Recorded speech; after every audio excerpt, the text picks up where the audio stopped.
Hi students, आज के topic में आज हम आपको एक्टिव वॉइस से पैसिव वॉइस में चेंज करना बताएंगे। सेंटेंस को हम एक्टिव वॉइस से पैसिव वॉइस में कैसे बदलते हैं, इसका पूरा विवरण आपको इस वीडियो में मिलेगा, लेकिन इसके लिए आपको पूरा वीडियो अंत तक देखना है। देखिए, पैसिव वॉइस को एक्टिव वॉइस में कैसे चेंज करते हैं, इसे जानने से पहले आप देखिए एक्टिव वॉइस क्या होता है और पैसिव वॉइस क्या होता है। पहले देखिए एक्टिव वॉइस क्या होता है।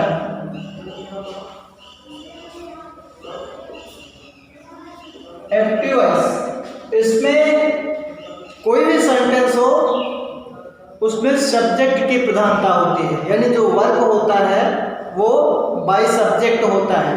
ठीक है, सब्जेक्ट की प्रधानता होती है। एग्जाम्पल में जैसे ही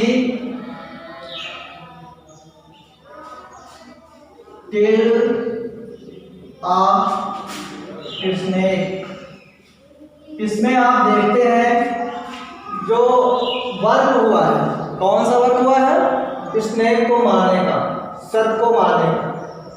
तो ये किसके द्वारा किया गया है? सब्जेक्ट के द्वारा किया गया है, ही के द्वारा।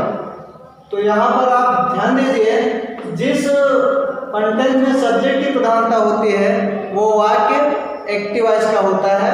ठीक है, एक्टिव वॉइस अर्थात इसे हम कृतवाच्य बोलते हैं, जो सब्जेक्ट करने वाला, जब कोई कार्य करने वाला स्वयं में सब्जेक्ट होता है वो एक्टिव वॉइस है। और पैसिव वॉइस क्या है? जिसमें कोई घटना सब्जेक्ट पे घटित होती है। एक्टिव वॉइस में सब्जेक्ट स्वयं वर्क करता है, यानी जो भी कार्य सेंटेंस में होता है वो परफॉर्म बाय सब्जेक्ट के द्वारा होता है। बट पैसिव वॉइस में जो भी वर्क होता है वो सब्जेक्ट पे घटित होता है। ठीक है, जैसे ये लिखा ही किल्ड फर्स्ट ने, अगर पैसिव वॉइस इसके बनाना है,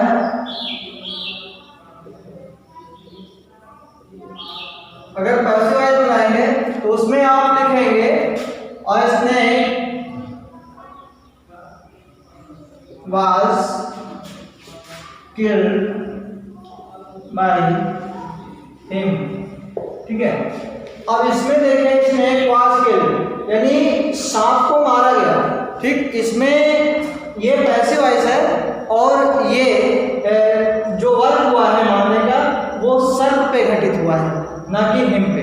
ठीक है, तो एक्टिव वॉइस कृतवाच्य होता है और पैसिव वॉइस कर्मवाच्य होता है। एक्टिव वॉइस में सब्जेक्ट की प्रधानता होती है और पैसिव वॉइस में सब्जेक्ट पे वर्क डिपेंड होता है, घटित होता है। ध्यान दीजिए।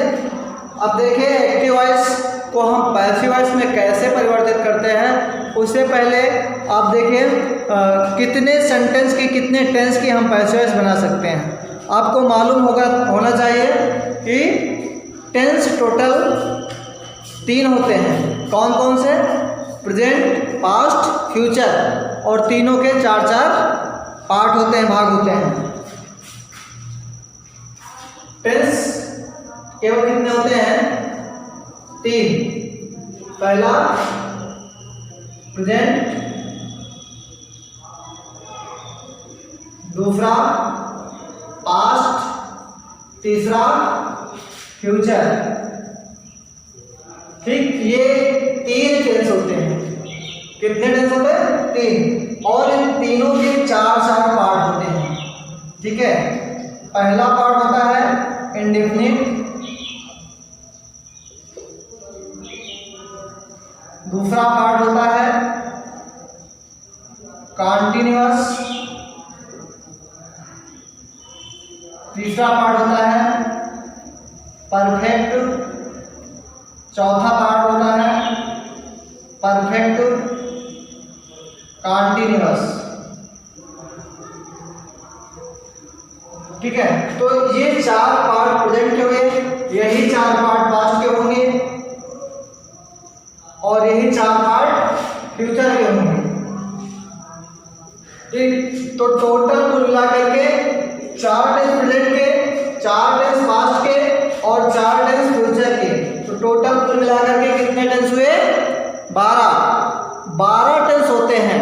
बट हम 12 टेंस की पैसिव वॉइस नहीं बना सकते हैं। ठीक है, पैसिव वॉइस केवल 8 टेंस की बनती है। कौन कौन से टेंस की? प्रेजेंट इंडेफिनिट की बनती है, उसके बाद पास्ट इंडेफिनिट की बनती है, फ्यूचर इंडेफिनिट की बनती है। दूसरे नंबर में प्रेजेंट कंटीन्यूअस की पैसिव वॉइस बना सकते हैं, पास्ट कंटीन्यूअस की पैसिव वॉइस बना सकते हैं, फ्यूचर कंटीन्यूअस टेंस की पैसिव वॉइस बना सकते हैं। फिर प्रेजेंट परफेक्ट की पैसिव वॉइस बना सकते हैं, पास्ट परफेक्ट की पैसिव वॉइस बना सकते हैं, लेकिन फ्यूचर परफेक्ट की पैसिव वॉइस नहीं बनती है। ठीक है, उसके बाद में है प्रेजेंट परफेक्ट कंटीन्यूअस, इसकी नहीं बनती है, और पास्ट परफेक्ट कंटीन्यूअस इसकी नहीं बनती है, तथा फ्यूचर परफेक्ट कंटीन्यूअस इसकी पैसिव वॉइस नहीं बनती। तो कुल मिलाकर के 1 2 3 4 ये 4 टेंस ऐसे हैं जिनकी पैसिव वॉइस हम नहीं बनाते हैं, या पैसिव इन 4 टेंस की पैसिव वॉइस नहीं बनती है। ठीक है, अब ये जो टेंस की पैसिव वॉइस नहीं बनती है इसका स्क्रीनशॉट ले लीजिए, उसके बाद में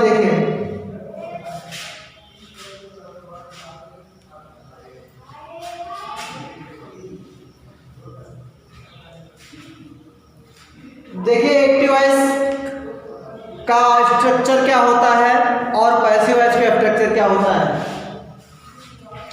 ये आपका एक्टिव वॉइस,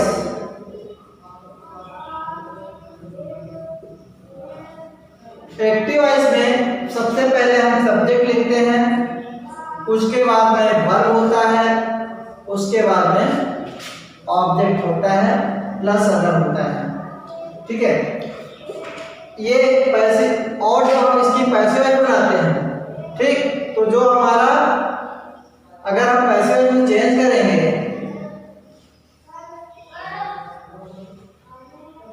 तो यहाँ का जो ऑब्जेक्ट है ये आपका सबसे पहले सब्जेक्ट बन जाएगा।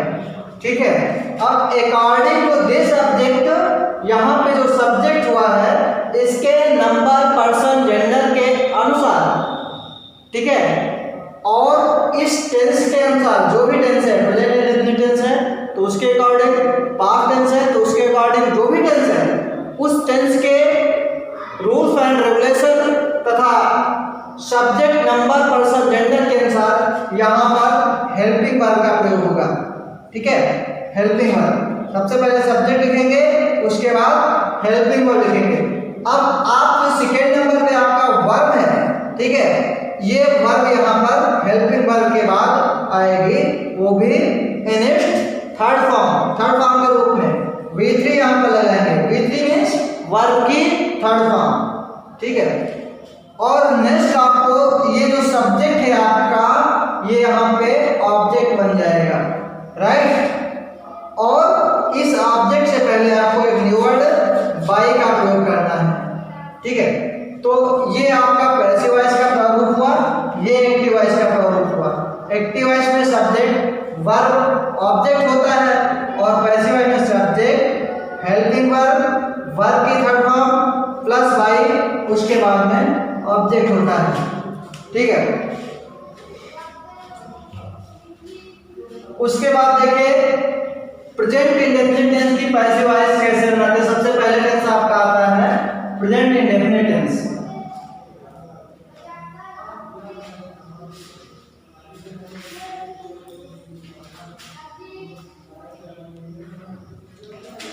प्रेजेंट इंडेफिनिट टेंस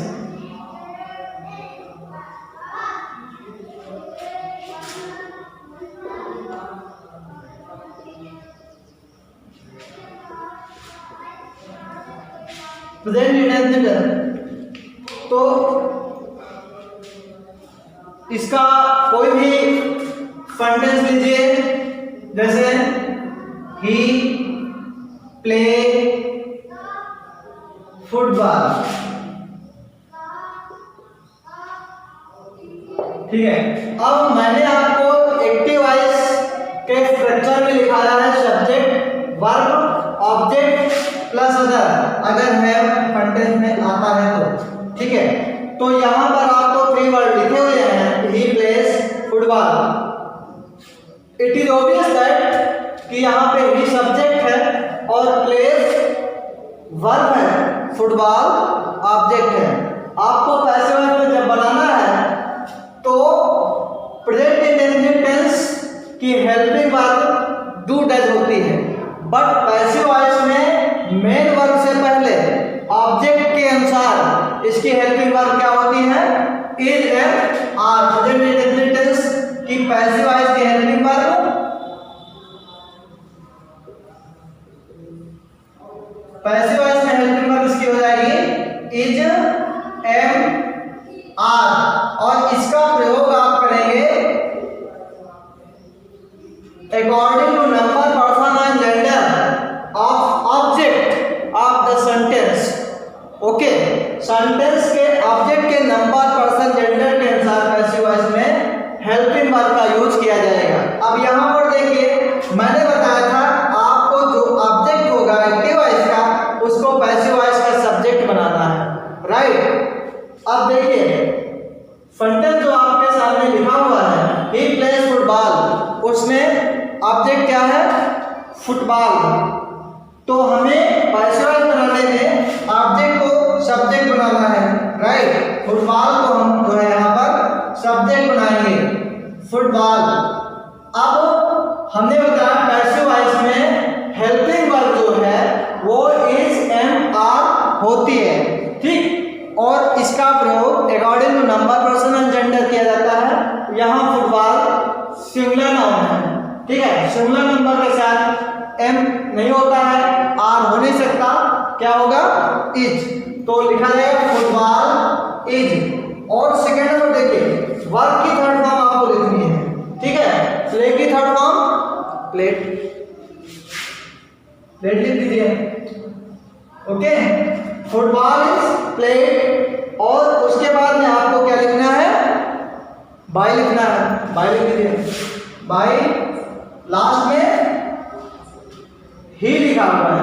एक चीज और ध्यान देनी है, यहाँ पर ही सब्जेक्ट के रूप में प्रयोग किया गया है और यहाँ पर ही जब आएगा तो ऑब्जेक्ट के रूप में आएगा, ठीक है। तो ये ही जो है ऑब्जेक्ट के रूप में जब यहाँ जाएगा तो ही का ऑब्जेक्टिव केस लिखा जाएगा, ठीक है। प्रोनाउन, पर्सनल प्रोनाउन का जो वीडियो आपने देखा होगा उसमें मैंने केस के बारे में बताया था। तो ही का ऑब्जेक्टिव केस क्या होगा, हिम होगा, ठीक है। तो यहाँ पर आप देखिए him, football is played by him. ये कैसा सेंटेंस है, अफर्मेटिव सेंटेंस है, ठीक है। अगर आगे के वर्ड आते भी हैं, ठीक है, जैसे इसके सामने और भी लिखा होता है he played football in the school ground,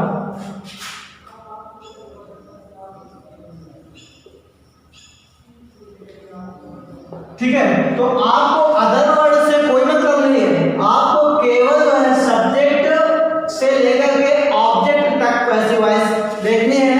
other word जैसे लिखे होते हैं उनको वैसे ही लिख देना है। जैसे यहाँ अगर आगे लिखा होता है इन द स्कूल ग्राउंड, तो आप इनके बाद में इन द स्कूल ग्राउंड लिख देंगे,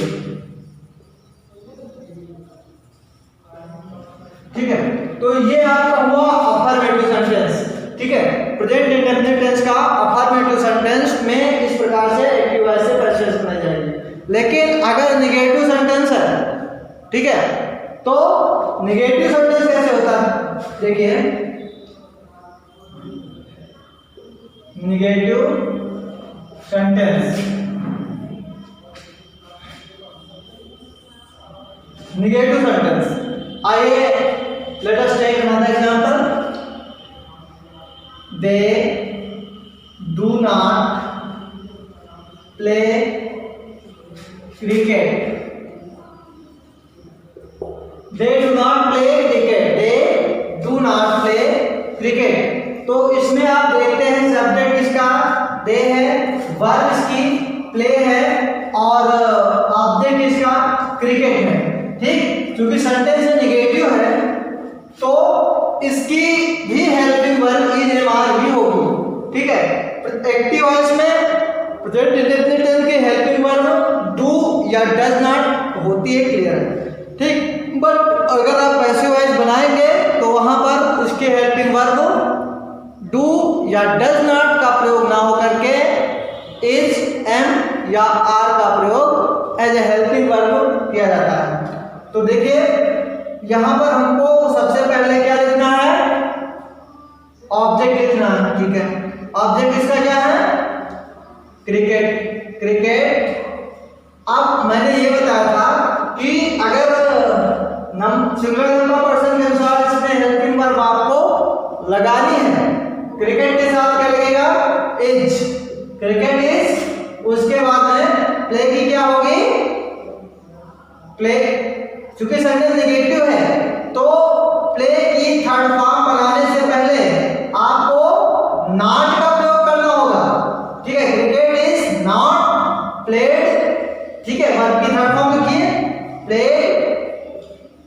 उसके बाद में आपको बाय लिखना है, बाय, और लास्ट में दे का कौन सा केस लिखेंगे, ऑब्जेक्टिव केस, ठीक है। दे का ऑब्जेक्टिव केस देम होता है, देम।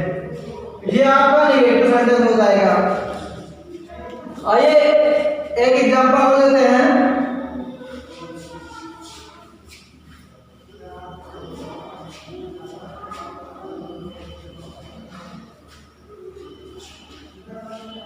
जैसे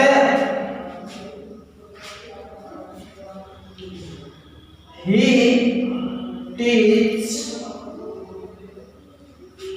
them। अब यहां देखिए, या ही सब्जेक्ट है, them ऑब्जेक्ट है।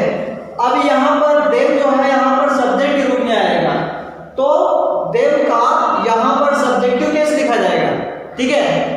अगर ही का हम ऑब्जेक्टिव केस इधर हिम लिखते हैं, तो अगर देम है ऑब्जेक्ट के रूप में और उसको हमें एज ए सब्जेक्ट लिखना है, उसको हम क्या लिखेंगे, दे। और दे चूंकि प्लूरल नंबर है इसलिए इसके साथ में इज और एम का प्रयोग नहीं होगा, क्या प्रयोग होगा, आर। दे आर, ठीक है, दे आर। फिर वर्ब की थर्ड फॉर्म क्या है, टीच की थर्ड फॉर्म टाट। उसके बाद में बाय, और लास्ट में क्या लिखेंगे, ही का ऑब्जेक्टिव केस लिखेंगे, देम का यहां सब्जेक्टिव दे हुआ, ही का ऑब्जेक्टिव हिम होगा, ओके। नेक्स्ट देखिए, एक इंट्रागेटिव सेंटेंस का एग्जांपल भी देख लीजिए। Do they read English, do they read English. अब ध्यान दीजिए, सब्जेक्ट इसका क्या है, दे, ऑब्जेक्ट क्या है इसका, इंग्लिश, वर्ब क्या है, रीड, ठीक है।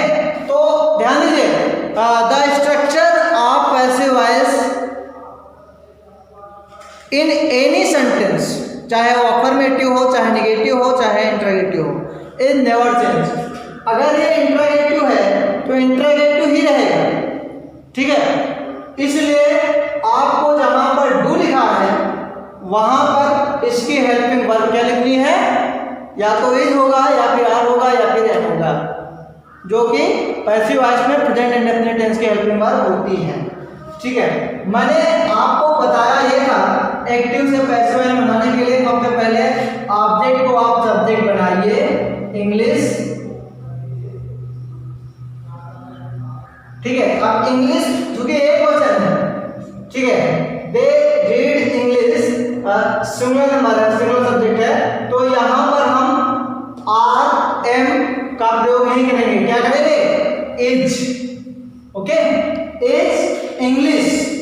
और थर्ड फॉर्म उसके बाद में वर्ब की थर्ड फॉर्म क्या होती है, रीड, रीड की थर्ड फॉर्म रीड ही होती है, रीड, इज इंग्लिश, रीड। और ऑब्जेक्ट को आपको, सब्जेक्ट को यहाँ के आपको ऑब्जेक्ट बनाना है, और ऑब्जेक्टिव केस में दे का देम हो जाएगा, बट इससे पहले आपको बाय का प्रयोग करना है, ठीक है। तो कुल मिला के सेंटेंस उसी प्रकार चेंज होता है, ये पूरा change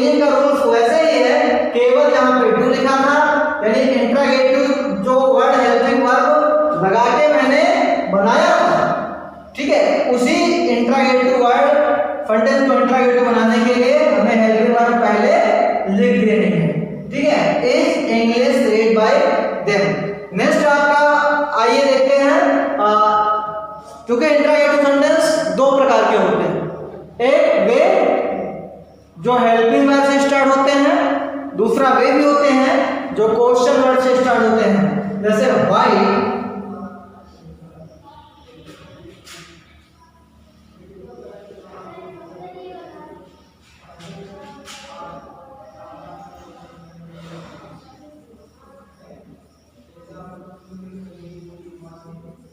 Why do they kill a snake? वे सर्प को क्यों मारते हैं, ठीक। तो आपको इसमें भी और विशेष कुछ नहीं करना है।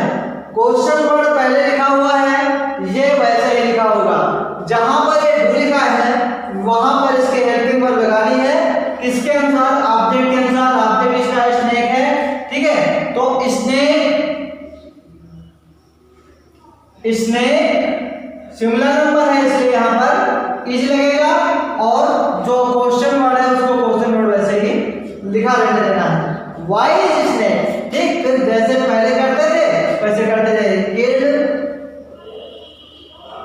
by they का ऑब्जेक्टिव केस दे।